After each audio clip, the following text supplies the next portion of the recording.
Abbas character வந்து நான் பண்ணணும்னு ஆசைப்பட்டேன் அப்படின்னு சொல்லி அதில் சொல்லியிருக்கிறாரு. விஜய் சார் ஆக்சுவலி சொன்ன விஷயமே இதுதான் சார். ஏதாவது ஒரு சிவாஜி சாரோட அசிஸ்டன்ட் வந்து கூப்பிட்றாரு, என்னப்பா காலங்காலத்தில் கூப்பிட்றாரு. போனேன், இது நடிச்சியா, சின்ன கேரக்டர்ப்பா, ஒரே டேக்கில் ஓகே பண்ணிட்டேன் அப்படின்னு. பக்கத்துலேயே தான் நான் இருக்கேன். அவர் இதே மாதிரி சீட்டில் உட்காந்துருக்கேன், பார்க்குறாருங்க. படுவா நல்லா தான் நடிச்சிருக்கேன். இன்னும் முதல்ல ஒரு தட்டு தட்டுனாரு. ஏ மகா ரஜினி ஸ்டைல் பண்ணுப்பா அப்படின்னா அடிச்சாம பாருங்க. ஓல்டு கிட்ட எப்படி போடலாங்க கிருஷ்ணமோகன் அவர் கேட்குறாங்க. மேம் இதுக்கு எதுக்கு யோசிக்கிறீங்க, பிரைம் மினிஸ்டர் இந்திரா காந்தி அம்மா இருப்பாங்க இல்லையா, டைரக்டர் சார் படையப்பா தட் ஊஞ்சல் scene popular, I want scene like this. அந்த லேக் வர்றது பிடிக்கும். ஓகே, அவர் கேள்வி கேட்டு நம்ம பதில் சொல்லுதே அந்த எதுக்கடா அவ்வளோ லேக் டக்குன்னு சொல்ல மாட்டியா அப்படின்னு. அதான் தங்கமயிலில் வெல்கம் 2026 கோல்டன் சேல் டிசம்பர் 24ஆம் தேதி வரை நீங்கள் வாங்கும் ஒவ்வொரு 4 கிராம் தங்கத்திற்கும் 2026 ரூபாய் தள்ளுபடி. சார் வணக்கம் சார். வணக்கம் சார். 26 வருஷம் கழிச்சு ஒரு படம் ரிலீஸ் ஆகுது. இன்னைக்கு ஒரு புது படம் ரிலீஸ் மாதிரி எங்க பார்த்தாலுமே ஒரே விழா கோலமா இருக்கு படையப்பா. ஸோ அந்த படத்துல ஒரு முக்கியத்துவம் நீங்க டைரக்ஷன் டீம் பொறுத்த வரைக்கும் ரவிக்குமார் சாரோட அசோசியேட் டைரக்டர் நீங்க, கிருஷ்ணமோகன் அவர்கள் நிறைய படங்கள் பண்ணிருக்கீங்க நீங்க அவரோட முதல் படத்துல இருந்து. இந்த வரவேற்பு எப்படி இருக்கு உங்களுக்கு படையப்பாவோட ரீரிலீஸ்? இந்த வரவேற்பு படம் ரிலீஸ் ஆகும்போது ஒரு வரவேற்பு இருந்தது. அப்போ ரிலீஸ் அன்னைக்கு நாங்களும் என்னன்னாக்கா ஆல்பர்ட் தேட்டர் அங்கங்கே ஒவ்வொரு தேட்டர் மாதிரி போய் பார்த்துட்டு வரதான். இப்போ ஜென்ரேஷன் மாறி இருக்கு. இந்த அளவு என்ன தேட்டரில் வந்து அப்போ இருந்த காலத்தில் இப்போ இருக்க ஜென்ரேஷனில் ஒரு அளவு கடந்த ஒரு வெறித்தனமாக பார்த்துட்டு இருக்காங்க. இது வந்து அப்போ இருந்ததெல்லாம் ஓகே. இப்போ இன்னைக்கு இந்த ஜென்ரேஷனில் இருந்தால் இன்னைக்கு கிட்ஸ் எஸ்பெஷலி அவங்க எல்லாரும் வர்றாங்கனாக்கா, என்னை பொறுத்த வரைக்கும் என்னன்னாக்கா அது ஒரு 3 எழுத்து மாயமயந்திரம். ரஜினி மந்திரம் சொல்லுது. ஏன்னா மந்திரம் சொல்லுக்கு பல விஷயங்கள் இருக்குது. சொல்லணும்னு நினச்சோன்னா அந்த 3 எழுத்து முதல்ல சொல்கிற பாருங்க. நாங்கள் படையப்பாவில் ஷூட் பண்ணிட்டு இருக்கும்போது ஒரு சீன் நம்ம மணிவண்ணன் சார் வீட்டை வந்து ஜப்தி பண்ணுவார் மன்சூர் அலிகான். ஜப்தி பண்ணும்போது Rajini sir old getup second intro அவர் வருவார். அவர் பையன்கிட்ட வந்து சீட்டு கொடுத்துட்டு போவார். அந்த பையன் வந்து சீட்டை வந்து மன்சூர் அலிகான் கிட்ட கொடுப்பான். கொடுத்து அதை பார்த்தோன்னே யாருப்பா யார் இதை வச்சுனேன் அப்படி சொல்லிட்டு அடிப்போம். இது அவன் எடுத்து முடிச்சாரு. இது வந்து ஜனங்க பார்த்துட்டாங்க. ஆனால் அந்த பையனை டைரக்டர் சொன்னார், டே யாரோ ஒரு பையனை பார்த்தோன்னாக்கா சும்மா ஒரு சல்யூட் அடிக்கணும். இந்த பையனை கூப்பிட்டா, டே இது சொல்லிட்டு டைரக்டர் ரஜினி சார் மாதிரி. அவன் அடித்தான். ஓகே பையன் வந்து டேக் எடுக்கிறோம். மன்சூர் அலிகான் எல்லாரும் வரமாட்டேங்குது. சும்மா உதறான் அந்த பையன். எதுக்கு என்னாச்சு? அவன் வந்து கன்னடக்காரன், அங்கே ஏதோ மாடு மேய்ச்சிருந்தா அந்த பையன் ஒரு குட்டி அங்கே சுற்றி இருந்த லோக்கலில் இருந்த பையன் தான். இதுக்காக ஒரு ஆர்டிஸ்ட்லாம் போகாது. அங்கே இருந்த ஒரு சைல்டு ஆர்டிஸ்ட் மாதிரி அவனை கூட்டம் பண்ணோம். இப்போ வந்து அந்த ஸ்டைலில் வந்து வணக்க வைக்க மாட்டேன். டைரக்டர் கேட்குறாரு, தம்பி அவர் கொஞ்சம் கன்னடத்தில் மிக்ஸ் பண்ணி இப்படி பண்ணிவா. அப்படி பார்த்துட்டு ரஜினி சார் வந்து சொல்கிறார், ஓகே கன்னடத்தில் சொல்கிறாரு, என்ன மாதிரியே இப்படி பண்ணு அப்படின்றாரு. மாட்டேன்றான். கன்னடக்கார பையன் இல்லையா, அவனுக்கு கன்னடத்தில் சொல்கிறாரு. சொன்னாலும் அந்த பையனுக்கு புரியல. என்னடா ஏதோ ஒரு குழப்பம் நடந்துட்டுருக்கேன்னு யோசிச்சுட்டு இருந்தேன். அதுக்கப்புறம் டக்குன்னு எனக்கு ஃப்ளாஷ் ஆகிட்டு, ஏ மகா அங்கே வந்து சின்ன பசங்களுக்கு ரஜினி ஸ்டைல் பண்ணுப்பா அப்படின்னா அடிச்சாம பாருங்க. அவனுக்கு ரஜினி சாரே வந்து ஏன் ஸ்டைல் பண்ணுறாங்கன்னு தெரியல. ரஜினின்ற பேர் இருக்கு இல்லையா, அந்த 3 எழுத்து மந்திரம் ரஜினி ஸ்டைல் அடிக்கிறான் அவன். எத்தனை தடவை வேணா போடுறான். அப்புறம் யூனிட்டுக்கே ஹாப்பி. அப்போ அந்த சொல்லுக்கான ஒரு மாயம் எவ்வளோ இருக்குது, அந்த மந்திர சக்தி எவ்வளோ இருக்குது நேரடியாக பார்த்து ரசிச்சவங்க. இப்போ ரவிக்குமார் சார் வந்து பொதுவாக இப்போ அவரோட யூனிட்ல இருக்கிறவங்களை வந்து இப்போ ஈரோடு சொந்த சார் வந்து மனோரமா ஆட்சியோட பேரை நாட்டாமையில் நடிக்க வச்சிருப்பாரு. சின்ன வயசாக இருக்கும்போது அவங்களுக்கு ஜோடியாக பண்ணியிருப்பாரு. கிரைன் மனோகர் சார் ஆகட்டும், சீசன் மணி, இவங்க எல்லாருமே ஆக்டர்ஸ் ஆகியிருக்காரு அந்த யூனிட்ல இருந்தவங்களாம். அந்த மாதிரி அசோசியேட் டைரக்டர் உங்களையுமே வந்து படையப்பால இவங்களோட தாத்தா விஷயத்துக்கு, அதாவது ஃபர்ஸ்ட் சீன்லேயே நீங்கள் வருவீங்க. இப்போ நீங்கள் பார்க்கறதுக்கும் அந்த படத்தில் எங்களுக்கு மாதிரி சிஃபி எஃபெக்ட்ல இருக்கும், அதனால தெரியாது பிளாக் அண்ட் ஒயிட்ல. எப்படி நீங்கள் அந்த ரோல் நீங்கள் பண்ணீங்க? நீங்கள் அதுக்கு முக்கியமான காரணம் டைரக்டர் தான். ஏன்னா சிவாஜி சாருக்கு தாத்தா பண்ணணும். சரி விஜயகுமார் ஒவ்வொரு ஆர்டிஸ்டோட இதெல்லாம் ஏற்கனவே பார்த்த முகம். அதனால புதுசாக ஒரு முகம் வேணும். புதுசாக ஒரு முகம்னா யாரை போடுறது? அதை வந்து கெப்பாசிட்டி கரெக்டாக இருக்கட்டும். அப்படி பார்த்துரும்போது அது ஒன்றுமே இல்லை. படையப்பா பூஜை அன்னைக்கு அது வரைக்கும் யார் நடிக்க போகிறான்னு தெரியாது, எனக்கும் தெரியாது, டைரக்டருக்கும் தெரியாது. ஏவிஎம்ல பிள்ளையார் கோயில்கிட்ட பூஜை. நானும் வந்து நிற்கிறேன். ரமேஷ் கண்ணா வந்தார். டே கிருஷ்ணமோகன் அண்ணாரு, என்ன சார் அப்படின்னா, இப்படி பாரு என்னைய பாரு சூப்பர்ரா அண்ணா. எனக்கு புரியல என்ன சொல்கிறாரு. நேராக போய் sir director sir Siva sir தாத்தா கிடைச்சிட்டாரு. யாரடா என்ன சொல்கிற? கிருஷ்ணமோகன் தான் சார். அப்படியா? அப்புறம் டைரக்டர் ஒரு தடவை பார்க்குறாருண்ணா. அதை பார்த்துட்டு திரும்பி என்னக்க ஓகே சரி சார் வந்தோன்னே சொல்லிடலான்ட்டு. ரஜினி சார் வந்தோன்னே காரை விட்டு இறங்கினோன்னா ஃபஸ்ட்டு வார்த்தை தான், சார் உங்கள் தாத்தா கிடச்சிட்டாரு. யார் யார் யார் அப்படின்ட்டு என்னை காட்டுறாரு. இவரா? டபுள் ஓகே அப்படின்ட்டாரு. சார் நம்ம கேரக்டர் கன்ஃபார்ம் ஆகிடுச்சு. உடனே டைரக்டர் சொல்லிட்டாரு, நம்ம நாட்டாம விஜயகுமார் கெட்டப் போட்டுரு, இவன் தான் சிவாச்சார் தாத்தாட்டு. அப்படி ஃபிக்ஸ் ஆனது அந்த கேரக்டர். அது பாருங்கள், இதை இத்தனை வருஷம் கழிச்சு வந்தால் கூட யாருக்கும் கிடைக்காத ஒரு பாக்கியமாக நான் எதிர்பார்க்குறதுன்னா சிவாஜி சாருக்கு தாத்தா. ஏன்னா அந்த காலத்தில் எஸ் வி ரங்காரா அவங்கெல்லாம் அப்பா கேரக்டர் பண்ணியிருப்பாங்க. சிவாஜி சாருக்கு தாத்தானா எங்கள் ஊர் ராஜாவில் வந்து அவரே வந்து 3 வேஷம்லாம் பண்ணுவாங்க. தனியாக இருந்தாக்க நான் நடிக்கும்போது அவ்வளோ பெரிய படத்தில் என்னோட பங்கு இருந்தது. ரொம்ப ரொம்ப ரொம்ப சந்தோஷம். அதுவும் அவர் ஒரு வயசுக்கு வந்ததுக்கப்புறம் அவருக்கு தாத்தா ரோல் பண்ணுறதெல்லாம் யாருக்குமே கிடைச்சதே கிடையாது இல்லையா? தாத்தா ரோல் பண்ணுறது மட்டும் இல்லை, சிவாஜி சார்கிட்ட பிரத்யேகமாக வந்து அன்பு வாங்கி கொடுத்து பாராட்டு வாங்கினதுன்னு. எப்படின்னா, நான் ஃபர்ஸ்ட் மேக்கப் போட்டு வந்துட்டேன். டைரக்டர் சொன்னார், இன்னைக்கு ஒரு ஷர்ட்டை எடுக்கிறாடா, மேக்கப் போட்டு வந்துரு. மேக்கப் போட்டு வந்தபோது டைரக்டர் கொஞ்சம் பிஸியாக இருந்தார். ரஜினி சார் என்னை பார்த்தார். ஃபர்ஸ்ட்டு பார்த்துட்டு அப்படின்ட்டாரு. அப்புறம் அவருக்கு டைரக்டர் சார் அங்கே கொஞ்சம் பாருங்க. அவர் வேற ஏதோ என்ன சார் அப்படின்னு கேட்டார். எங்கள் தாத்தா வந்திருக்காரு. திரும்பி பார்த்தாரு. ஓகே கெட்டபெல்லாம் ஓகே, சரி இன்னைக்கு எதுவும் ஒர்க் பண்ணாத, ரூம்லேயே இருந்தது, மேக்கப்லாம் போயிட போது கூப்பிட்றேன்னாரு. கூப்பிடும்போது என்ன எல்லாரையும் அமுச்சு கொண்டு வச்சுட்டு அங்கே வந்து இதே நவம்பர் மாதம் தான், பனி மாதம், 98 நவம்பரில் 98 நவம்பர் சன்செட் சீக்கிரம் ஆகும். அது அந்த சீசன்னால 5 மணிக்கே லைட் போயிடும். சரி கடைசியாக நம்ம எடுத்து டைரக்டர் கூப்பிட்டு சொல்கிறாரு, ரவுண்ட் ட்ராலி ஷாட் போட்டாச்சு. அது பார்த்துட்டு டைலாக்லாம் ஓகே விடாரு. ஓகே சார் பேசுகிறேன். சப்போஸ் டைலாக் எதாவது மிஸ் ஆனால் கூட கட் பண்ணாது. அப்புறம் லைட்டு போயிடுச்சுன்னா இன்னொரு நாளில் எடுக்க முடியாது. ட்ராலி போகிற வரைக்கும் டைலாக்ஸ் உதவினா கூட ஏதாவது ஒன்று சொல்லிவிடு, டப்பிங்கில் பார்த்துக்கலாம். இல்லை சார் டைலாக் நான் வரும். எடுத்தோம் போச்சு. ட்ராலி போகணுனாக்கா 1 2 3 4 5 போயிட்டே இருக்குது. என் டைலாகெல்லாம் முடிஞ்ச உடனே அப்படியே சஸ்டைனாக நின்னேன், வேறு எங்கேயும் பார்க்காம. டைரக்டர் பார்த்துட்டு மூர்த்தி கிட்ட கட் அப்படின்ட்டார். கேமராமேன் மூர்த்தி, என்னடா உனக்கு ஓகேவா? Okay sir. அப்புறம் டைரக்ட் அப்படி நின்று, இவ்வளோ பெரிய ஷாட்டு ஒரே டேக்கில் ஓகே பண்ணியிருக்கான், தட்டுங்க. அவர் தட்டினோடனே யூனிட்டே கை தட்டாங்க. டைரக்டர் போய் ஆசீர்வாதம் என்ன, டைரக்டர் வந்து இனிமேல் ஆர்டிஸ்ட் ஆகிடலாண்டா, அந்த கெப்பாசிட்டி உனக்கு இருக்குது, வாழ்த்துக்கள் அப்படின்னு சார். இது முடிஞ்சதுடா சம்பவம்னாக்க, மறுநாளைக்கு வந்து இது வந்து ஃபுல்லாக எல்லாம் வேறு ஆர்டிஸ்டில் வராங்க இல்லையா, லக்ஷ்மி மேடம், சத்யபிரா ஆட்டோ, ராதா ரவி, இவங்க மணிவண்ணன் சார், எல்லாருக்கும் தெரிஞ்சு ஒவ்வொருத்தராக கூப்பிட்டு, கிருஷ்ணமோகன் கை கொடுங்க, நல்லா பண்ணிங்களா. இதுக்கு மேலே வந்து சிவாஜி சாரோட அசிஸ்டன்ட் வந்து கூப்பிட்றாரு. ஐயா உங்களை வர சொன்னார். ஐயோ என்னப்பா காலங்காலத்தில் கூப்பிட்றாரு. போனேன். வாடா நேற்று நடிச்சியா? சின்ன கேரக்டர்ப்பா, ஒரே டேக்கில் ஓகே பண்ணிட்டியான் அப்படின்னு. ஆமாப்பா, ஏன்னா லைட்டு போயிட்டே இருந்தது, ரவுண்ட் ட்ராலி ஷாட்டு. உட்கார இப்படி பயப்படாது, ஒரே டேக்கில் ஓகே பண்ண பெருசு இல்லை, இனிமேல் உன் மேலே ப்ரெஷர் அதிகமாக இருக்கும், நீ ஓட்டே வேணா, இன்னும் அப்படி தான் என்னை ஏற்றி வச்சாங்க. ஒன்று சொல்கிற ஞாபகத்தை வச்சுக்கூடா, நீங்கள் எல்லாம் ஒரு சிவாஜி கணேசனை பார்த்துட்டீங்க. எனக்கு தெரியும் எத்தனை சிவாஜி கணேசன் வாய்ப்பே இல்லாமல் கேமரா கூட பார்க்க முடியாமல் இருக்காங்கன்னு எனக்கு தெரியும். அப்படி கூட டைரக்டர் உனக்கு இந்த கேரக்டர் கொடுத்ததுனா பெரிய விஷயம், நல்லா வரும் போ. சரி ஆசீர்வாதம்ப்பா, கிளம்பிட்டேன். அது டோர்கிட்ட போகிறேன், போங்க டே அப்படின்னா. ஐயோ வேறு ஏதோ இல்லைங்க இருக்குல்ல. திரும்பி என்னப்பா அப்படின்னு. அப்பா டப்பிங் வரும்போது ஒரு சீன் போட்டு காட்டணும். சரிப்பா. அதுக்கப்புறம் டப்பிங் வந்தபோது அவர் போட்டு காமிச்சு, நம்ம வந்து நான் கேப்லேயே பேசி முடிச்சிடுவோம். அப்பப்போ நமக்குன்னு தனியாக டைமில் எந்தெந்த கேப்போ அப்போ பேசி முடிச்சிடும். அவர் போட்டு காட்டுறோம். என் வாய்ஸ் டப்டு வாய்ஸும் இருக்குது. பார்க்குறாரு. பார்த்துட்டு ஒன்றும் சொல்லலை, பக்கத்துலேயே தான் நான் இருக்கேன். அவர் இதே மாதிரி சீட்டில் உட்காந்துருக்கேன். பார்க்குறாருங்க, படுவா நல்லா தான் நடிச்சிருக்கேன். ஆனால் முதல்ல ஒரு தட்டுனாரு. அப்பா மிகப்பெரிய ஆஸ்கார் அவார்டு வேணாம் வருது. பெரிய சகாப்தம் அது. சார் கூட ஒர்க் பண்ணுறதுங்கிறதே பெரிய விஷயம். அதே மாதிரி சிவாஜி சார் அந்த காலத்தில் இருந்தோன்னா நம்ம வரத்துக்குள்ளே என்ன எம்ஜிஆர் இல்லாமல் இருக்கார். சிவாஜி, ஜெமினி கணேசன் சார் நம்ம எல்லாம் பார்த்து ரசித்தவர். அவ்வைஷன்மை கூட வந்து அந்த வாய்ப்பு கொடுத்தது, அவர் கூட நெருங்கி பழகி அவர் கூட ஒர்க் பண்ணுறதுக்கு. அதுக்கப்புறம் வந்து ஜெய்சங்கர் இருக்கல, ரவிச்சந்திரன், பம்மல் கேசம் வந்து அவர் கூட ஒர்க் பண்ணேன்.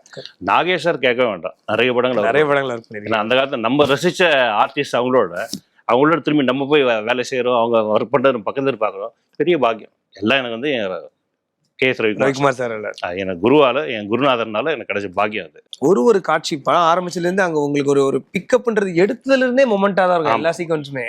ஸோ நீங்கள் ரொம்ப உங்களை எக்ஸைட் பண்ண ஒரு சீன்ஸ் எதை சொல்லுவீங்க? டிஸ்கஷன் அப்படியே வந்து பா எப்படி இருக்கும் தியேட்டர்ல இந்த சீன் அப்படின்னு நீங்க ரொம்ப எக்ஸைட் ஆனது டீமாவே கேட்குறேன். நீங்க ரமேஷ் கண்ணா சார் எல்லாரும் கரெக்ட். சீனாக நம்ம வந்து நிறைய எழுதிருப்போம், பேப்பரில் இருக்கும், பேப்பரில் மாத்திரம் பார்த்துருப்போம். ஸ்பாட்டில் போயிட்டு அங்கே என்ன அவைலபிலிட்டி இருக்கோ அதை வச்சு மேக்ஸிமம் யூட்டிலைசேஷன் ஸ்பேஸ். அங்கே என்ன இப்போ இந்த சேர் இருக்குது, இந்த இருக்குது, இது இருக்குது, இதை வச்சா ஓகே ரைட், இதை வச்சு முடிச்சிடலாம். அந்த யூட்டிலைசேஷனை மேக்ஸிமம் பண்ணி இன்னைக்கு நான் இல்லை, நான் சொல்கிறேன். அப்புறம் வேறு ஹீரோங்களும் ரசிச்சதுனாக்கா எக்ஸைட்மெண்ட்னாக்கா நம்பர் 1 ஊஞ்சல் சீன்.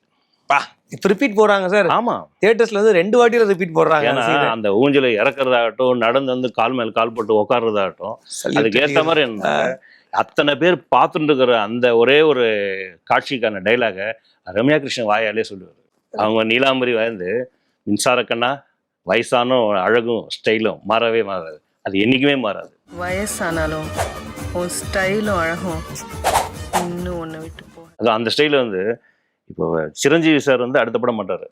இந்திரால அது சின்னி கிருஷ்ணான்னு ஒரு ரைட்டர் இருந்தாரு, டிஸ்கஷன்ல இருந்தாரு இல்லையா, டிஸ்கஷன்ல அவர் இருந்தாரு. சாய்நாத் இன்னொருத்தர், ஜோதி கிருஷ்ணா இருந்தாரு, ராமதாஸ் சார் எல்லாருமே அதுல இருந்தாங்க. இவரு ஜோதி கிருஷ்ணால நட்புக்காக ஏம் ரத்ன சார் பையன் சின்னி கிருஷ்ணா இந்த டிஸ்கஷன்ல இருந்தார் இல்லையா.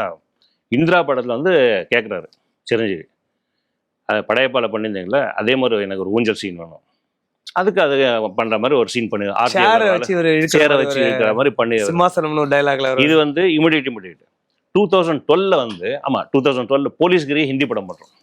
ஹிந்தி படம் பண்ணும்போது அந்த ஹீரோ சஞ்சய் தத், நாங்கள் எல்லாம் இந்த பாபான்னு தான் கூப்பிடுவாங்க, நம்மளும் அப்படியே பாபா பாபான்னு தான் கூப்பிடுறது. அவர் வந்து Ravikumar sir director sir, Padayappa that ஊஞ்சல் scene popular, I want scene like this, இது சாமி ரீமேக் நாங்கள் பண்ணிட்டோம். டைரக்டர் அப்புறம் யோசிச்சு பார்த்து சரி சார்னு அவருக்கும் வச்சார். ஏன்னா ஆடியன்ஸு ரசிகர்களும் அவங்க பார்க்கறது காட்டணும், சிரஞ்சீவி எவ்வளோ பெரிய ஸ்டார், சஞ்சய் தத் எவ்வளோ, அவங்களும் என்னை பாதிக்கப்பட்டு அந்த சீன் தானும் பண்ணணும்னு சொல்றது. அது அவ்வளோ எக்ஸைட்டிங் சீன். படையப்பான்னு சொன்னா ஊஞ்சல் சீன். ஊஞ்சல் சீன்ல இன்னைக்கு தியேட்டர்ல கொண்டாடுறானுங்க சார் அந்த சீனை வந்து ரிப்பீட் போட்டு அப்பா. உங்களுக்கு எடுக்கும்போது எப்படி இருந்துச்சு அந்த சீனு? நிறைய நேரம் வந்து திட்டு வாங்குவோம்னு பயப்படுவோம். ஏன்னா ரஜினி சார் நடிக்கும்போது அந்த ஸ்டைலை வந்து நம்ம வந்து படத்தில் பார்த்து காட்டுறோம், அவர் பண்ணும்போதே நாங்கள் பார்ப்போமா, எங்களை மறந்து பார்த்துட்டு இருக்கோம். டைரக்டர் மற்ற தான் கான்சியஸாக தான் எங்கே கட் பண்ண அப்புறம் எப்போ நம்ம உண்மையாக சொல்ல முடியாது, சூப்பர் சார் அப்புறப்போ மானிட்டர் வந்த ஒரு மானிட்டர் பார்த்து பண்ணுறது. அது நடிக்கும்போது என்னக்கா அவர் நம்ம நடிக்கிறான்னே தெரியாது, கூட பக்கத்துலேயே நின்று ரசிக்கிறதுக்கான ஒரு வாய்ப்பு, அதெல்லாம் ரசித்தோம் அவர். அந்த படம், அதுக்கடுத்து லிங்கா, 2 படம் அவர் கூட ஸ்பாட் ஒர்க் பண்ணி. எப்படி ரஜினி சார் அவ்வளோ ஸ்டைலாக இந்த படத்தில் காட்டுறோம், பேரலாவே வந்து ரம்யா கிருஷ்ணன் மேமையும் நீலாம்பரி வந்து அவ்வளோ ஸ்டைலாக இருப்பாங்க. நீங்கள் வந்து இப்போ நம்ம சொன்ன மாதிரி நீங்கள் கிட்ஸ்ன்னு சொன்னீங்க இல்லையா, இப்போ இந்த படையப்பா ரிலீஸ்க்கு அப்புறம் பிறந்த பசங்களாம் இருக்காங்க இல்லையா, ஸோ பாய்ஸ் அண்ட் கேர்ள்ஸ் எல்லாமே 2000க்கு அப்புறம் பிறந்தவங்கலாம், அவங்க நீ தியேட்டரில் பார்க்கும்போது வந்து ஒரு பக்கம் படையப்பா எப்படி செலிப்ரேட் பண்ணுறாங்களோ ஈக்குவலாக நீலாம்பரியுமே ரொம்ப செலிப்ரேட் பண்ணுறாங்க. அந்த கேரக்டர், அதோட ஸ்வாகு, இல்லடா இப்படி பண்ணியிருக்காங்க ரம்யா கிருஷ்ணன் மேம் அப்படின்னு சொல்லி எல்லாருமே கொண்டாடுறாங்க. ஸோ அந்த கேரக்டர் அண்ட் அவங்களோட ஒர்க் பண்ணதை பற்றி சொல்லுங்கள் நீங்கள் அந்த ஹோல் ஃபிலிம். எனக்கு அந்த நீலாம்பரியில் எனக்கு முடிஞ்சது, நான் வந்து பெருமையாக சொல்லிக்கிற விஷயம், ரம்யா வந்து அவங்க போர்ஷனில் முடிஞ்சது ஓல்டு கெட்டப் போட்டு ஃபஸ்ட் நடிக்க போகிறாங்க. அது ஓல்டு கெட்டப் நீலாம்பரி அங்கேயும் வரணும், அங்கே மலைக்கு வரணும். அது போகும்போது ஓல்டு கெட்டப் எப்படி போடுறாங்க கிருஷ்ணமோகன் அவர் கேட்குறாங்க. மேம் இதுக்கு எதுக்கு யோசிக்கிறீங்க, நம்ம பிரைம் மினிஸ்டர் இந்திரா காந்தி அம்மா இருப்பாங்க இல்லையா, பாப் கட்டிங்கில் இருப்பாங்க, இங்கே மாத்திரம் ஒயிட் வரும் அவங்களுக்கு, அதை ஃபாலோ பண்ணுங்க மேடம், அது வந்து இன்டர்நேஷ்னல் லேடி அவங்க, அது வரும். ஓகேட்டாரு போட்டு வந்து காமிச்சாங்க மேக்கப் இருக்கு. அவங்க வந்து என்ன ஃபஸ்ட்டு கேட்குறாங்க போட்டு கரெக்டாக இருந்தான்ட்டு. அங்கே டைரக்டரும் ரஜினி சார் பார்த்தாங்களே, அவங்க 2 பேருமே ஓகேன்ட்டாங்க. நமக்கு நம்ம பின்னாடி போயாச்சு. நீலாம்பரியை பொறுத்த வரைக்கும் என்னக்கா பர்ஃபார்மன்ஸ் அதுவும். ஏன்னா ரம்யா கிருஷ்ணங்கிறது என்னன்னாக்கா அந்த அளவு என்னக்கா போட்டு நடிக்கிறது. அந்த கேரக்டர் வந்து உள்ளே வாங்கியாச்சுனாக்கா பண்ணலாம், அதை உள்ளே வாங்கினாங்க. அவங்க எக்ஸ்பீரியன்ஸ் எல்லாம் போட்டு அந்த ஃபோர்ஸில் வந்து நடிக்க ஆரம்பித்தாங்க. போக அவங்க ஸ்பீடு ஜாஸ்தி ஆயிடுச்சு. இப்போ அவங்களுக்கு ஒரு ஸ்வாக் இருந்திருக்கும் அந்த சேர்ல உட்காந்து அவங்க பண்ற அகைன். ஆமாம், வலது கால போட்டு அப்படி ஒரு சல்யூட் அடிக்கிறதுன்னு. அது பாதி வந்து படையப்பா என்ன படையப்பாவுக்கு பேலன்ஸ் பண்ணால் படையமா மாதிரி இது நீலாம்பரிங்கிறது படையமா. அது நாங்கள் வந்து படையமான்னு தான் சொல்லுவோம். அப்படியா? ஏன்னா படையப்பாக்கு ஈக்குவலாக வந்துருப்பா. அவர் என்ன பண்ணுறாலும் அதுக்கு வந்து ஏட்டிக்கு போட்டு வந்துருக்கும். அது எங்கே எண்டு சாகும்போது கூட அந்த டைலாக்ல வந்துட்டே இருக்கும். அது நாங்கள் வந்து ரஜினி ரசிக்கிற மாதிரி ரம்யாவை ரசிக்க ஆரம்பிச்சிட்டோம். எப்போ அந்த ஓல்டு கிட்ட போட்டு வராங்க இல்லையா, அந்த யங்கில் இருக்கும்போதெல்லாம் அவ்வளோ பெருசாக தெரியாது, அது வந்து டைரக்ட் ஷார்ட்ஸ் அதெல்லாம் இருக்கும். ஓல்டு கிட்டவில் வரும்போது தான் அந்த வெஞ்சன்ஸுங்கிறது கரெக்ட். அந்த வெஞ்சன்ஸ் அவங்கள பற்றி குறிப்பாக சொல்லணுன்னாக்கா படையப்பா தான் ரம்யா கிருஷ்ணன் முதல் டப்பிங் பேசின படம். ஓகே. அது வரைக்கும் நான் ரம்யா கிருஷ்ணன் வேற யாரோ டப்பிங் ஆர்டிஸ்ட் தான் இருப்பாங்க. நாங்கள் வந்து ஒரு பெரிய டப்பிங் ஆர்டிஸ்ட் அவங்க வச்சு ரம்யா கிருஷ்ணன் மேடத்துக்கு நீலாம்பரிக்கு பேசிட்டாங்க. பேசி மட்டும் அவங்களுதுனாக்கா அவங்களது வந்து தின் வாய்ஸ். அவங்க எவ்வளோ ஃபோர்ஸ்ஃபுல்லாக அந்த இறக்கும்போது கடைசி டைலாக்லாம் இருந்தாக்கா இப்படி விட்டுருவோம் பார்த்தியா அடுத்த ஜென்மம் எல்லாம் சொல்கிறாங்க. அந்த டைலாக்லாம் அவன் பேசியிருக்கான் பாவம். அந்த வாய்ஸே தின்னாக இருக்கிறதுனால மேட்ச் ஆகலை. அப்படி இப்படி பார்த்து டைரக்டர்கிட்ட யார் போடுறது யார் பேசுறது அப்போ இருக்கிற டப்பிங் ஆர்டிஸ்ட் தான் நம்ம ஞாபகம். அப்புறம் தான்னாக்கா ரம்யா கிருஷ்ணனே பேசினா நல்லா வரும். நான் எவ்வளோ அதை சொல்லிட்டேன்ப்பா அவங்க கேட்க மாட்டேன்றாங்க. அப்புறம் அவங்க வீட்டுக்கு போயிட்டு அவங்களுக்கு சொன்னோம். நம்ம முருகேஷ் இருக்கார், அவர் இன்னொரு அசோசியேட்டு. அங்கே போனால் டப்பிங்கா எனக்கா என் வாய்ஸ் எனக்கே பிடிக்காது, என்னை வந்து பேச சொல்கிறீங்களா போங்கன்ட்டாங்க. இல்லை மேடம் நீங்கள் வாங்க, சும்மா டப்பிங் தேட்டர் வாங்க, நீங்கள் வந்தீங்கன்னா நான் வந்து விவரம் சொல்கிறோன்னு. அவங்க வந்தாங்க டப்பிங் தேட்டருக்கு வந்து இந்த டப்டு வாய்ஸ் போட்டு காமிச்சோம். பாருங்கள் மேடம், ஐயோ ஆமாம் எனக்கு என்னோட இதுக்கு அந்த அதுக்கு மேட்ச் ஆகவே மாட்டேங்குது, அவன் என் பாடிக்கு வர மாட்டேங்குது அவங்க வாய்ஸ். அப்புறம் பைலட் ட்ராக் அவங்க பேசிடுவாங்க. அந்த பைலட் ட்ராக் போட்டு காமிக்கிறோம். போட்டு இது நான் தானா அப்படிம்பாங்க. மேடம் ஸ்பாட்டில் வேறு யார் பேச போகிறாங்க, பைலட்டில் இருக்குது, இதை நீங்கள் பேசுங்க மேடம். ஐயோ நம்ம கையிலலாம் அது முடியாது, அங்கேயே தான் வந்துடுது, இங்கே அதை பார்த்து மூஞ்சி பார்த்து எனக்கு அதெல்லாம் பழகவே வேணாம், என்னை விட்டுருங்க மேடம். ஒன்று பண்ணுங்க, ஒரு ரீல் பேசுங்க, அந்த ரீல் நீங்கள் பேசுனதை பார்த்துட்டு அதுக்கப்புறம் டிசைட் பண்ணிக்கலாம். சரி அப்போ நான் நாளைக்கு வரேன். அதுக்கப்புறம் அது சரியாக வரலனாக்கா திரும்பி என்னை கூப்பிடக்கூடாது, ஓகேவா? அந்த கண்டிஷன் மேலே வந்தாங்க. சரி வாங்க மேடம். வந்தாங்க, ஒரு ரீல் போட்டு பேசினாங்க. பேசி முடிக்க அவங்கள வந்து அதை எப்படி வேலை வாங்குறது, ஈஸியாக வேலை வாங்கினாரு, ஃபுல் பிக்சர் பேசிட்டாங்க.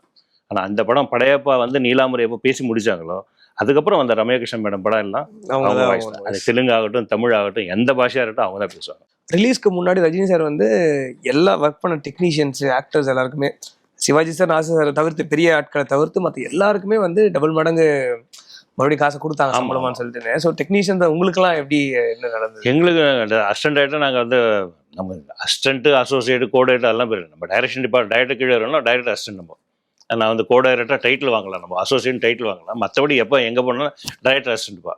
எங்களுக்கு அசிஸ்டன்ட்னாக்க எல்லாருக்குமே என்னக்கா 25 கிராம் இருந்து செயின் போட்டார். இந்த படையப்பா 99 சொல்லிட்டு ஒரு படையப்பா $99 செயின் போட்டார். டைரக்டர் சார் அவர் இருந்ததுன்னா அவர் மோதிரம் போட்டார். கரெக்ட். அது இல்லாமல் எக்ஸ்ட்ரா கேஷ் வேறு நாங்கள் எல்லாம் ஒர்க் பண்ணோம்ல. For all the assistant directors direction டிபார்ட்மெண்ட்டுக்கு எல்லாருக்கும் ஒரு $25,000 எக்ஸ்ட்ரா அந்த மாதிரி கேஷ் கொடுத்தாரு. மற்றவங்களுக்கு யார் யார் கொடுத்தா தேனப்புன்னு தெரியும். எங்களுக்கு வந்து வந்தது இவ்வளோ தான். இன்னொன்று அந்த படம் ரிலீஸ் டைமில் கரெக்டாக மின்சார கண்ணா ஸ்டார்டிங் இது. நான் அந்த படத்தில் வந்து இன்வால்வ் ஆகல. ஃபங்க்ஷனுக்கு வந்துட்டு போனது எவ்வளோ அவ்வளோதான் எனக்கு தெரியும். மற்ற இப்போயும் நானும் தேனப்பனோட பேட்டிலாம் பார்த்து அவருக்கு காசு கொடுத்து எல்லாம் போனது இவ்வளோ நடந்தது இல்லைனாக்கா அப்போது லேட்டர் தெரிஞ்சது எனக்கு. எங்களுக்கு வந்து இப்போ வரைக்கும் தெரியுதுனாக்கா யாருக்கு என்ன கொடுத்தாங்கன்னு நமக்கு தெரியாது. நம்ம டைரக்ஷன் தனியாக செந்திலன்னா அவரும் வந்து ஒரு மோதிரம் போட்டார், மணிவண்ணன் சார் அவரும் மோதிரம் போட்டார்.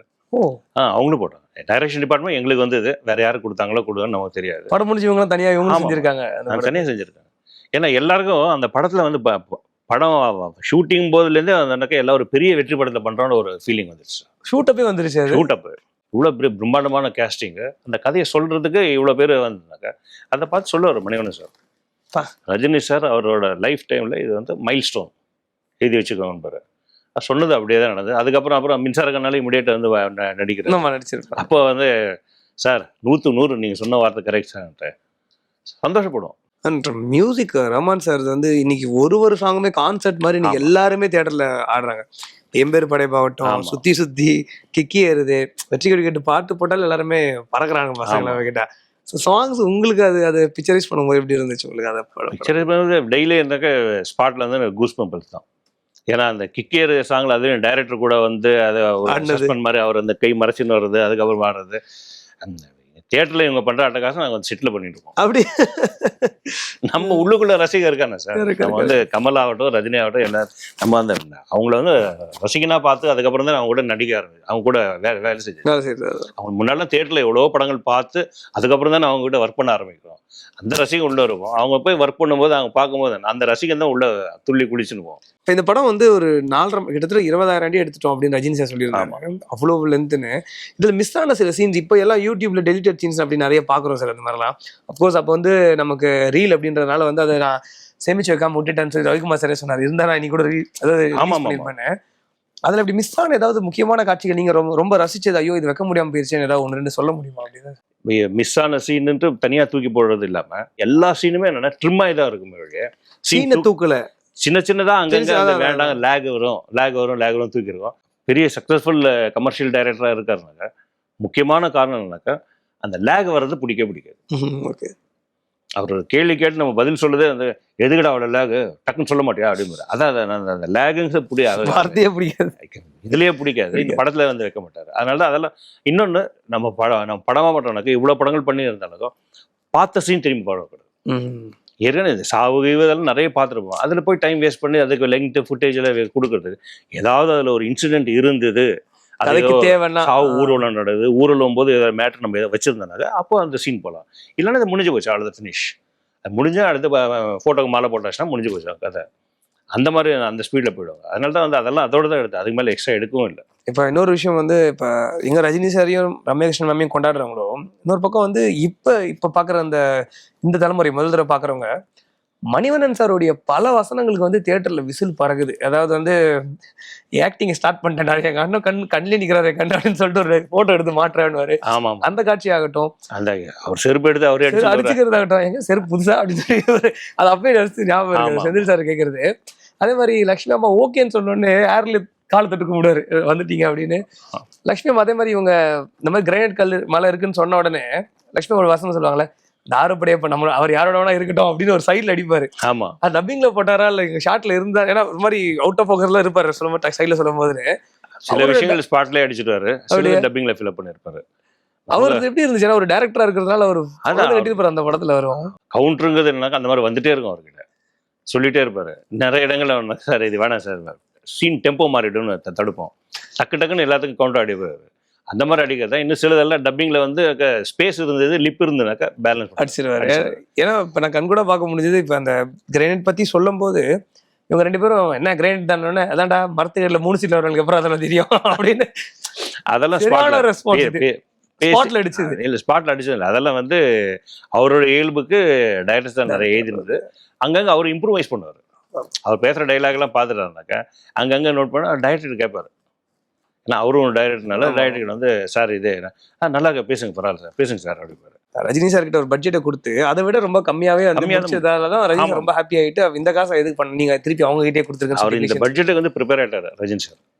டைரக்டர் சார் வந்து அந்த பட்ஜெட்டுக்கு உள்ளே வந்து அதுவும் கொஞ்சம் நஞ்சம் இல்லை. இப்போ வந்து போயிட்டு பார்க்கும்போது 1.5 கோடின்னு இது அவ்வளோ மிஷன் ஆனவரை வச்சு அவராகவே இந்த பட்ஜெட் போட்டாச்சு இது நான் ப்ரிப்பேர் ஆகிட்டேன் இல்லை, திருப்பி கொடுத்துருவேன், அவங்களுக்கே கொடுத்துருவேன். அதாவது படைப்பா வந்து அவ்வளோ பெரிய படம், அதுக்கு வந்து செலவு பற்றி கவலை இல்லாது.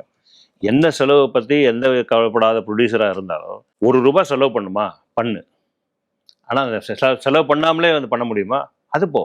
டைரக்டர்கிட்ட நாங்கள் கற்றுன பாடம் தான். எதுக்குன்னா ரஜினி சார் டாக்டர்ஸ் 2 பேரும் இன்ட்ரடக்ஷன் சீன் வரும். ஆமாம், சௌந்தர்யா மேடம் இருப்பாங்க. அவங்கள வந்து அப்படியே பைக்கில் வந்து அது ஹெல்மெட்டில் ஃபுல்லு கிளாஸ் எல்லாம் அது டார்க் கிளாஸஸில் போட்டு கவர் பண்ணிட்டு சுற்றி வருவாங்க. இவங்க பயந்து இருப்பாங்க. அதுக்கப்புறம் ஹெல்மெட் எடுத்துட்டு அவங்க டாக்டர்ஸ் வந்து ஒன்று பிரீதா விஜயகுமார் ஒன்று, இன்னொன்று அனிதா. இதுக்கு இந்த சீனில் என்ன மிச்சம் பண்ண முடியும், அங்கே தான் வந்து தேனப்பனோட யோசனைகள். நான் சொல்கிறேன், டே இது ஹெல்மெட் இந்த சீனுக்கு அப்புறம் வேற எங்கேயா வருமா, எங்கடா வேற எங்கேயும் சீன் இல்லை, அப்போ தூக்கி அருணாச்சலில் ஒரு மூலர் போட போகிறதுன இதுக்கு எது காசு கொடுத்து ஹெல்மெட் வாங்கணும், வாடகை எடுத்துருவா, ஃப்ரெஷ்ஷாக இருக்கட்டும் வாடகை எடுத்துருவா. நான் மைசூர்லேயே வந்து டபுள் ரோடு ஒரு கடை இருக்கும், அந்த நிறைய கார் ஆட்டோமொபைல் அந்த கடையில் போயிட்டு பேசி 2 helmet sir, Rajini sir shooting நடக்குது, அது தேவைப்படும், ஷூட்டிங் முடிச்சோன்னா திரும்பி கொண்டாந்து கொடுத்துட்றோம். சரி சார் திருப்பி கொடுத்து பெருசு இல்லை, ஸ்க்ராட்ச் எதுவும் ஆக கூட நான் விற்கணும் இல்லையா, இல்லை சார் அது மாதிரிலாம் ஒன்றும் இல்லை சார். அந்த 2 விலை கொடுத்து வாங்காது காட்டலாம், 2 ஹெல்மெட்டை திருப்பி கொண்டு போய் கொடுத்து ₹50 2 ஹெல்மெட்டுக்கு வாடகை. ஓகே. ஸோ அந்த ஹெல்மெட்டாக வாங்கியிருந்தா அந்த காலத்துலேயே வந்து ₹500 1000 என்ன அந்த காலத்து ரேட்டு போயிருக்கும். அது வேண்டாம், ₹50 முடிஞ்சு போச்சு. இல்லை சீன் பார்க்குறவங்களுக்கு யாராவது தெரியுமா இது வாடகை எடுத்த ஹெல்மெட் என்னன்ட்டு. ஆனால் ப்ரொடக்ஷன் மேனேஜராக தேனப்பண்ணு தெரியும், அசிஸ்டன்ட் டைரக்டராக எங்களுக்கு தெரியும். அது வேஸ்ட்டு. ₹50 முடிக்கிற மேட்ரு ₹500 கொடுத்து வாங்கிட்டு அதுக்கப்புறம் என்ன ஆகுது, கம்பெனி மூலையிலும் விழுந்துட்டு போகுது, இல்லை அவங்க யாரோ யூஸ் பண்ணாங்க. அது தேவையில்லை. படத்துக்கு பட்ஜெட்டுங்கும்போது ரவிக்குமார் சார் எப்படி பட்ஜெட் பண்ணி அதில் வந்து மிச்சம் பிடிக்கிறாரோ எங்கள் எல்லாருக்கும் என்ன அதை ஈருந்தோம். ₹1 நாங்கள் வந்து செலவு பண்ணோன்னா செலவு பண்ணி ஆகணும், பண்ணிடலாம். பண்ணாமலே பண்ணலாம்னாக்கா அது இப்போ அந்த ரூட்டு போகும். அப்படி பண்ணால் அந்த 2 ஹெல்மெட்டுக்கு ₹50 வாடகை கொடுத்துட்டு வந்தோம். ஹெல்மெட் திருப்பி கொடுத்து ₹50. இது ஒரு சின்ன உதாரணம் சார். நீங்க படையப்பாவோட அந்த டுவர்ட்ஸ் எண்ட் அப்பயே நீங்க வந்து மின்சார கண்ணா படத்தோடைய ப்ரீ ப்ரொடக்ஷன்ல இறங்கிட்டாங்க. ரவிக்குமார் சார் வந்து பேரலா ஒர்க் பண்றவருன்னு. ஆமா. இப்ப சமீபத்தில் இந்த படம் ரிலீஸ்க்கு அப்புறமா ஒரு விஷயம் வீடியோஸ் பாக்குறோம். விஜய் சார் வந்து அந்த டைம்ல ஒரு ஃபங்க்ஷன்ல பேசும்போது வந்து அப்பாஸ் கேரக்டர் வந்து நான் பண்ணணும்னு ஆசைப்பட்டேன் அப்படின்னு சொல்லி அதுல சொல்லியிருக்கிறாரு. ஆமா, அப்ரோச் இருந்த விஜய் சார் அதுல நீங்க கமிட் அப்பாஸ் கூட இல்லை, விஜய் சார் ஆக்சுவலி சொன்ன விஷயமே இதுதான் சார். ஏதாவது ஒரு சீன்ல ரஜினி சார் கூட நான் இருக்கணும் சார். அப்பாஸ் கேரக்டருங்கிறது வந்து கேரக்டர் அது. ஆமா ஆமா ஆமா. அப்பாஸ் கேரக்டர் கூட வந்து படம் பார்த்ததுக்கப்புறம் அவருக்கு அப்பாஸ் கேரக்டர் தெரியும், கதையாக வந்து அவருக்கு தெரியாது. ஏதாவது ஒரு சீனில் நான் ரஜினி சார் கூட நடிக்கணும் சார், எனக்கு அந்த வாய்ப்பு ஏற்படுத்தி கொடுக்கணும் கேட்டிருக்காரு. ஓ, ஏன்னா அவருக்கும் எனக்கு நம்மள மாதிரி தான் சார், இல்லை ரஜினி ரசிக்காதவங்க யாருக்கு போகிறோம், சாமானியனாக இருக்கட்டும், நடிகனாக இருக்கட்டும், நடிகையாக இருக்கட்டும். ஏன்னா ஹிந்திலேருந்தே வந்து ஹிந்தியில் இருக்கிற ஹீரோ வந்து ரஜினி சார் வந்து ரசிக்கிறாங்க. தமிழில் இருக்கிறனாக்கா அவரும் என்ன ஒரு ரசிகனா, ஒரு ஸ்கூல் பாய் காலேஜ் பாய் இருந்ததுன்னா ஒரு நடிகன் ஆகிட்டு இந்த லெவலுக்கு வந்துருக்காரு விஜய் அவரும். அவருக்கும் என்ன அந்த ரஜினி சார் கூட நான் ஃப்ரேமில் இருக்கணும். அப்போ வந்து மின்சாரம் கமிட் பண்ணிட்டாரு அவர் அந்த டைம்ல. கமிட்மெண்ட் டிஸ்கஷன் போயிட்டு இருக்குது. ஆனால் அதுக்காக இல்ல இல்ல அவர் இல்ல திடீர்னு இந்த படத்துல தனியா கேட்டாரு, அதனால கேட்கிறேன் நான். இந்த படம் பார்த்துட்டு அவர் அந்த அப்பாஸ் கேரக்டர் கேட்டிருக்காரு. அதுக்கு முன்னாடி டைரக்டர் கிட்ட ஒரு ரெக்வஸ்ட் இருந்தது அவருக்கு. ஆனால் அது எப்படி பண்ணுறதுன்னு என்ன, இப்போ அவரும் ஒரு ஹீரோ ஆகிட்டாரு, அவரை ஃப்ரேமில் கொண்டாந்து வைக்கணும். அந்த கதை வந்து கதையோட கலர் கொஞ்சம் மாறிடும். ஏதாவது ஒரு இடத்துல வந்து தேவையில்லாமல் நம்மள ஒரு திணிப்பு மாதிரி இருக்கும். இயற்கையாக அந்த கதைக்கான சம்பவமாக போயிட்டு இருந்தாங்க, பரவாயில்ல. இவர் விஜயன் வரும்போது சும்மா அவர் ஒரு ஹீரோ ஆகிட்டார். சும்மா ஏனோ தானு காட்ட முடியாது, அவருக்கு ஒரு ஒரு இம்பார்ட்டன்ஸ் கொடுக்க முடியாது இருக்கும். அவ்வளோ பண்ணி போனால் அது அவுட் ஆஃப் த வே போகும். அது விஜய்ங்கிறதுனால இப்படி பண்ணுறோம் வரைக்கும், அதனால அதுக்கான வாய்ப்பு வரல. பட் நல்லா பிளான் பண்ணீங்க, ஐ மீன் ஏதாவது வச்சு பார்க்கலாமான்னு ஒரு ட்ரை பண்ணி செட் ஆகி வரல. அதான் செட் ஆகி வந்துட்டு தான் கண்டிப்பாக பண்ணிடுவோம். ஏன்னா வந்து அவருக்கும் ஆசை தீர்ந்துருக்கும். ஆமா, அதே சமயத்தில் வந்து படத்துக்கு ப்ளஸ்ஸாக தான் இருக்கும். கரெக்ட் சார், ரொம்ப நன்றி சார். ஏன்னா ஒரு இன்னைக்கு இந்த படைப்பை கொண்டாடிட்டு இருக்காங்க. ஸோ அதுல நீங்க ஒரு வேலை பார்த்து முக்கியமான ஒரு ஆளுன்ற போது வந்து அது எங்களுக்கு தெரியாத பல விஷயங்களை நீங்க சொன்னீங்க. ஸோ அவ்வளோ சுவாரஸ்யமா இருந்தது. இந்த பேட்டி மூலமா நான் வந்து ஒரு வேண்டுகோள், ப்ளீஸ். ஏன்னா இப்போ கேள்விப்பட்ட நிலவில் வந்து ஒன்று ரஜினி சார் கமல் சார் 2 பேர் சேர்ந்து நடிக்கிறதா போயிட்டோம். ரஜினி சார் படத்துக்கு தனியாக நான் கோடேட்டாக பண்ணியிருக்கிறேன், கமல் சார் படத்துக்கு தனியாக கூட 2 பேர் சேர்ந்து நடிக்கிறது. அந்த படத்துக்கு என்னக்கா வேலை செய்யறதுக்கான வாய்ப்பு கிடைச்சதுனாக்கா இந்த பேட்டி மூலமாக நான் வந்து என்னோட வேண்டுகோள் கொடுக்குறேன். நடக்கட்டும் சார், நடந்தது ரொம்ப சந்தோஷம். கண்டிப்பாக அது படையப்பா ஆறு படையப்பாளர்களும் நடக்கட்டும். ரொம்ப ரொம்ப நன்றி சார், உங்களுடைய நேரத்துக்கு மிக்க நன்றி சார். புத்தாண்டு கொண்டாட்டமாக தங்கமயில் வழங்கும் வெல்கம் 2026 கோல்டன் சேல். நீங்கள் வாங்கும் ஒவ்வொரு 4 கிராம் தங்கத்திற்கும் 2026 ரூபாய் தள்ளுபடி. இச்சலுகை டிசம்பர் 24 வரை மட்டுமே. தங்கம் வாங்க தங்கமயிலுக்கு வாங்க.